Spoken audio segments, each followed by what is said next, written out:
Student, welcome to my YouTube channel. तो आज हम करेंगे प्रश्नावली 7.1 यानी जिसका पार्ट का नाम है त्रिभुज। तो आज हम पढ़ेंगे क्लास 9th के लिए। तो आइए सवाल को पढ़ लेते हैं। तो सबसे पहले हमें दे रखा है कि रेखा एल कोण ए को समद्विभाजित करती है और कोण बी यानी रेखा बी एल पर स्थित कोई बिंदु है और बी पी और बी क्यू कोण ए की भुजा पर बी से डाले गए लंब हैं। तो हमें बताना है फर्स्ट पॉइंट कि त्रिभुज ए पी बी सर्वांगसम है त्रिभुज ए क्यू बी के। तो आइए एक बार इसको भी डायग्राम से समझ लेते हैं।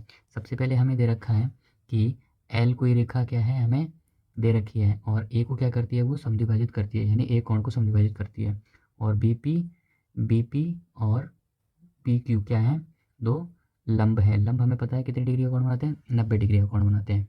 तो हम देख लेते हैं सबसे पहले किस किस कोण को हमें क्या बताना है, सर्वांगसम बताना है। तो उन्हीं को हम सबसे पहले लिखते हैं। तो सर्वांगसम कौन से वाले कोण को बताना है, ये दोनों त्रिभुज को सर्वांगसम बताना है। तो इन्हीं दोनों त्रिभुज को हम क्या करेंगे, लिखेंगे। सबसे पहले लिखेंगे हम हल है हमारा। तो लिखेंगे त्रिभुज ए पी बी और कौन सा त्रिभुज है, त्रिभुज है हमारे पास ए क्यू बी में। तो हम देखेंगे क्या क्या हमें दिया हुआ है और क्या क्या कोण हमें दे रखे हैं। तो सबसे पहले हमें कोण को कितना कोण दे रखा है, 90 डिग्री का कोण हमें दे रखा है। तो दोनों कोण 90 डिग्री दे रखे हैं। तो दोनों में हमें क्या करेंगे, दोनों को लिख लेंगे। तो सबसे पहले हम लिखेंगे कि कोण ए पी बी बराबर होगा कौन से त्रिभुज के, कि ए क्यू बी के। किस तरीके से, दोनों कितने डिग्री के हैं, 90 डिग्री के हैं। और इसी तरह हम कौन सा कोण लिखेंगे, इसी तरह हम कौन सा कोण लिखेंगे, ये वाला कोण लिखेंगे क्योंकि ये दोनों कोण दोनों में बराबर क्या है, ये भी बराबर होंगे। तो लिख लेते हैं कि पी ए बी बराबर होगा किसके, क्यू ए बी के। किस वजह से होगा उसका भी रीज़न हम यहाँ पे लिखेंगे। तो इसका भी रीज़न हमने यहाँ लिख दिया है क्योंकि रेखा एल कोण ए को समद्विभाजित करती है, जैसा कि हमें यहाँ पे दिया हुआ था और यहाँ से हमने इसको ही लिख दिया। तो इसी प्रकार यहाँ पे भुजाएं भी क्या हो जाएंगी, बराबर हो जाएंगी। कौन सी भुजाएं, कि ए बी भुजा किसकी हो जाएगी, ए बी के, ये नहीं कॉमन हो जाएगी यानी इक्विनिस्ट। तो लिख लेते हैं यहाँ पे भी कि ए बी बराबर ए बी, ये क्या है, उभयनिष्ठ है। क्या है, उभयनिष्ठ भुजा है हमारे पास। तो ये भी हमने यहाँ लिख ली क्योंकि जब हम कौन सा त्रिभुज बनाएंगे, ये वाले त्रिभुज और ये वाले त्रिभुज को क्या बताना था मुझे, सर्वांगसम बताना था। तो क्या होगी, ये वाली भुजा दोनों में क्या है कि कॉमन आएगी, इस वजह से यह उभयनिष्ठ है। तो इसी प्रकार हमारा क्या हो गया, कौन सी प्रॉपर्टी से हुआ, ये हमारे कौन से वाले नियम से हुआ, ये हमारे पास ए एस लिख सकते हैं। ठीक है, तो ए पी बी सर्वांगसम हो गया त्रिभुज किसके, ए क्यू बी के। इसी वजह से कौन से नियम से हुआ, ए एस वाला नियम यहाँ पे लगा। तो इसी का सेकंड पॉइंट भी हम लिख सकते हैं कि बी पी बराबर किसके हो जाएगा, बी क्यू के। क्योंकि हमें पता है सर्वांगसम क्या होता है, सर्वांगसम त्रिभुज के संगत भाग भी क्या होते हैं, बराबर हो सकते हैं, होते हैं। तो यहाँ पे हम वो रीज़न भी लिख देंगे। तो लिख देते हैं सबसे पहले। तो यहाँ पे हमने लिख दिया है कि सर्वांगसम त्रिभुज के संगत भाग बराबर होते हैं। तो इसी प्रकार हमारा सवाल नंबर 5 क्या हो जाता है, हल हो जाता है। इसी प्रकार हम करेंगे आगे इसका नेक्स्ट सवाल यानी सवाल नंबर 6 करेंगे। तो बढ़ते हैं अगले पेज पर।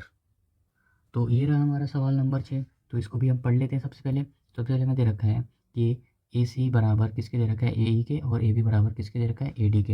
यानी ये वाली भुजा के बराबर है और ये वाली ए सी भुजा किसके बराबर है, ए ई के बराबर है। तो हमें क्या बताना है, तो ये भी हमें दो कोण भी बराबर दे रखे हैं, ये वाला कोण और ये वाला कोण दोनों बराबर दे रखे हैं। तो हमें दिखाना है कि बी सी बराबर डी ई के होगा। यानी कौन सी, बी सी ये वाली भुजा किसके बराबर होगी, डी ई के, ये वाली भुजा के। तो ये वाली भुजा बराबर बतानी है। तो सबसे पहले हम लिखेंगे जो हमें दे रखा है, यहाँ से लिखेंगे, यहाँ से लिखना स्टार्ट करेंगे। तो त्रिभुज ये लिखेंगे कोण बी ए डी बराबर किसके कोण के दे रखा है, ई ए सी के दे रखा है। तो सबसे पहले हम लिखा है ये हमें दे रखा है, तो यहाँ लिख लेंगे हमें ये दिया है। तो अब हम यहाँ से क्या करेंगे, कुछ रचना करेंगे यानी कुछ जोड़ेंगे इसमें। तो दोनों तरफ अगर मैं कौन सा वाला कोण जोड़ दूँ, दोनों तरफ में अगर मैं ये वाला डी ए सी इस वाली तरफ में जोड़ दूँ और डी ए सी इस वाले त्रिभुज में जोड़ दूँ, तो कौन सा त्रिभुज बनेगा, आइए इसको एक बार लिख लेते हैं। तो सबसे पहले हम लिखेंगे कि दोनों तरफ हम क्या जोड़ेंगे, दोनों तरफ अब मैंने जो बताया वो जोड़ लेते हैं। दोनों क्या जोड़ रहे हैं, क्या लिखेंगे,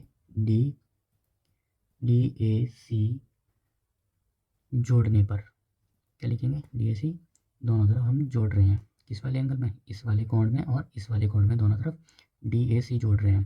तो DAC पहले लिखेंगे BAD प्लस फिर ये वाला कि क्या आएगा यहाँ पे हमारे पास, DAC इस तरफ भी जोड़ दिया, अब इस तरफ भी जोड़ेंगे तो EAC प्लस क्या आ जाएगा, DAC। अब हमने क्या कर दिया, दोनों तरफ ये दोनों कोण जोड़ दिए।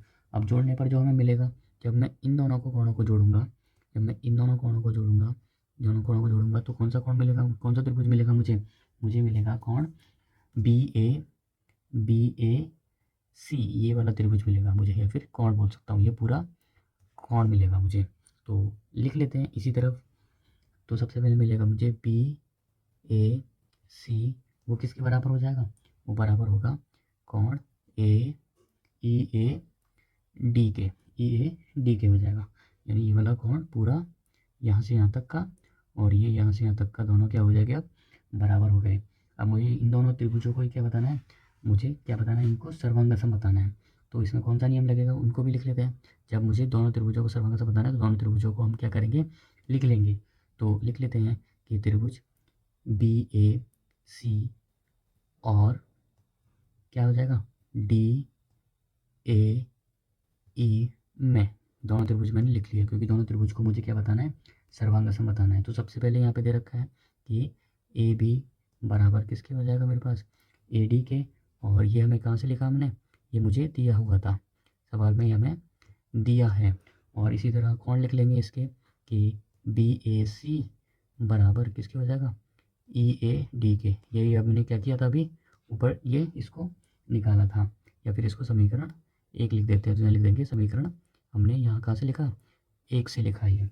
और इसी तरह हम क्या लिख सकते हैं कि AC बराबर किसके हो जाएगा, AE के। ये भी हमें क्या हुआ है, दिया हुआ है, तो वहाँ से भी हमने इसको लिख दिया।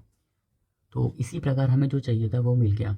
हमें क्या चाहिए थी, एक भुजा मिल गई, यानी एक S मिल गया, एक कोण मिल गया और एक भुजा मिल गई। तो ऐसे सर्वांगसम था, नियम से क्या हो जाएगा, ये दोनों त्रिभुज क्या हो जाएंगे हमारे पास, सर्वांगसम हो जाएंगे। तो लिख देते हैं लास्ट लाइन लिखेंगे कि कौन सा त्रिभुज लिए थे, त्रिभुज हमने लिया था BAC, सर्वांगसम हो गया किसके, DAE के। कौन से नियम से, SAS वाले सर्वांगसमता नियम से। तो इसी तरह हम लास्ट लाइन लिख सकते हैं कि BC बराबर किसकी होगी, DE के। कौन से वाले नियम से लिख देंगे हम इसको, सर्वांगसम त्रिभुज के संगत भाग बराबर होते हैं, उस वाले नियम से इसको भी क्या कर देंगे, हम बराबर कर देंगे। तो इसी प्रकार हमारा सवाल नंबर 6 भी हल होता है। Thank you.